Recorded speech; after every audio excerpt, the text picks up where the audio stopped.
All right, this room is a really special room. This room is all about life dreams. And you might think that you know what these are for your partner, but it turns out that most couples don't.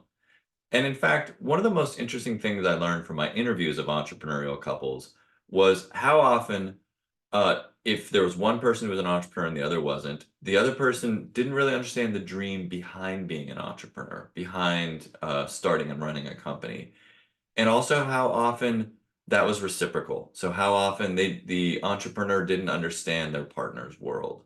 They didn't understand what their life dreams were. So one of the most interesting pieces of research around this is from Dr. John Gottman.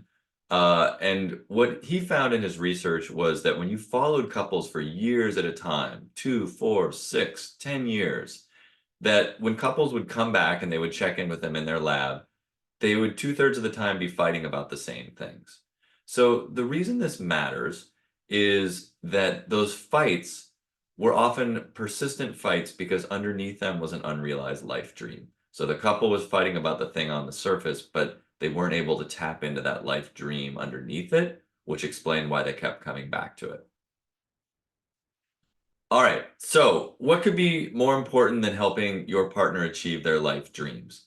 Well, you might be thinking, obviously, that's a great way to strengthen your relationship and look like a hero, but you might also have some fear around your partner's life dreams. And I want to make sure that you understand there's a really useful framework for thinking about this. So let's say your partner wants to climb Mount Kilimanjaro in Tanzania, but you hate to fly and you hate climbing. That's okay. There's four ways we can respond to a life dream from our partner. So in that analogy, example one, you could say, I'm going to fly to Africa with you and climb Mount Kilimanjaro. Option two, you could say, I'm not going to go with you, but I'm going to help you with logistics. I'm going to research tour companies. I'm going to help fundraise. Option three is you could say, that's cool. That's your thing. And you're just passive. I'm not going to oppose it. I support it in concept, but you're kind of on your own on that journey.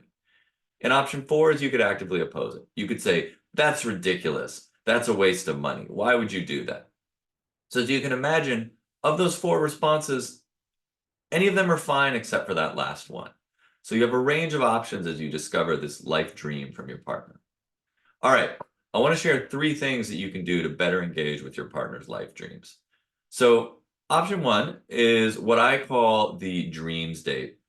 And the idea is go find a private location and it could be in a restaurant, but someplace where you guys can talk without a ton of interruptions and basically just dig into each other's life dreams. Ask about what are your dreams for the future? What are some dreams from the past and that you want to revisit, see how they've turned out? And what are some dreams that you've accomplished that you want to dig a little deeper and say if there's another level to it?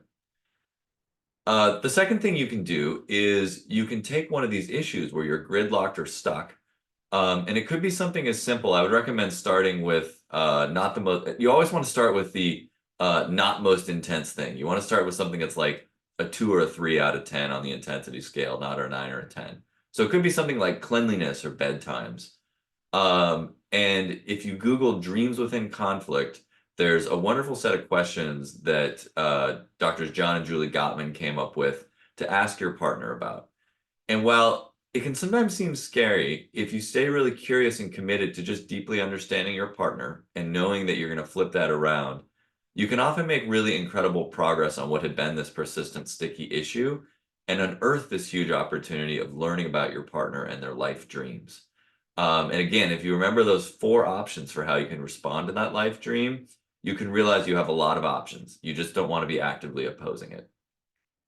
And then lastly, there's another fun date night idea that I really like. And I call this telling the story of my partner.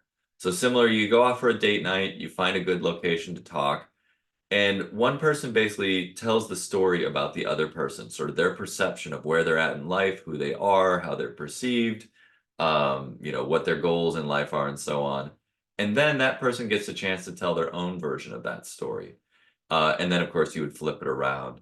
And what's amazing is that that reconciliation, that gap between each other's perceptions of each other, can often really unearth some powerful life dreams that aren't being engaged with. So often, one person sees their partner as moving towards a life dream that the other person doesn't, and so it reinvigorates them. But often there's also the flip side of that, of there's something that's really important that that person feels thwarted in, that they're able to share and close that gap.